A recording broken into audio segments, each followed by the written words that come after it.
நான் மரணிக்க மாட்டேன்ப்பா, ஆனா என் மரண தருவாயில எப்படி இருப்பேன், அங்க நான் போய் யாரை சந்திக்க போறேன், அங்க எந்த மாதிரியான விஷயங்கள் இருக்கு அப்படின்றத ஒவ்வொரு ஆன்மாவும் ரியலைஸ் பண்ணிட்டீங்கன்னா, ஒவ்வொருத்தரும் யோக பயிற்சிகள் மூலமாக ஒரு உயர்ந்த ஒரு உச்சத்தை நீங்க தொட்டுட்டீங்கன்னா உங்களுக்கு எந்த பயமுமே இருக்காது. அதுக்கப்புறம் எல்லாருமே பிரபஞ்சமே, யூனிவர்ஸ், இறைவனே பார்த்துப்பாரு. ஆனா இந்த ஒரு விஷயத்தை நோக்கி யாருமே இங்க நகர மாட்டேன்றீங்க. மிகப்பெரிய ஒரு அறியாமையில இருக்கீங்க நீங்க எல்லாருமே. இதான் ரியாலிட்டி. ஒண்ணு மாது, மது, இல்ல சூது, இந்த மாதிரி விஷயங்களா வாழ்க்கை அப்படின்றது. அதுல என்ன பெரிய ஒரு ஹாப்பினஸ் இருக்க போது, அதுல என்ன ஒரு மிகப்பெரிய ஒரு இன்பம் ஒவ்வொருத்தரும் காண போறீங்க. இன்பமே கிடையாது, அதெல்லாம் துன்பம் தான். ஒரு 10,000 ஒரு 20,000 எடுத்துட்டு போய் ஒரு இடத்துல சூதுல வச்சு நீ விளையாண்டனா அது சூது அவ்வளவுதான், முடிஞ்சு போகுது. தோத்தைனா அந்த 10,000 அவனுக்கு முடிஞ்சு போச்சு, அதோட வர வேண்டியதான். இன்னொரு டைம் கேம் மாறும், மறுபடியும் அந்த 10,000 கட்டி நீ எங்க சூது விளையாண்டனா 10,000 உனக்கு வரும், ஆனா போகும். இதுதான் வாழ்க்கை அந்த இடத்துல. அப்ப வரும் போகும் அப்படின்னு தெரிஞ்சு நீ எதுக்கு அதுக்கு அடிக்ட் ஆகி அதுல விளையாண்டுட்டு இருக்க?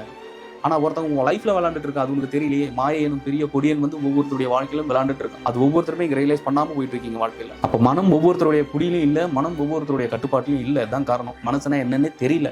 எல்லா விஷயத்திலும் இன்பத்தை தேடுறது, உதவாத விஷயத்துல இன்பத்தை தேடுறது, அது இல்ல லைஃப்ங்கிறது. லைஃப்ன்றது டோட்டலி வேற. உண்மையான இன்பம்ன்றதே வேற. அது ஒவ்வொருத்தருடைய ஆழத்துக்குள்ள இருக்கு அந்த இன்பம்.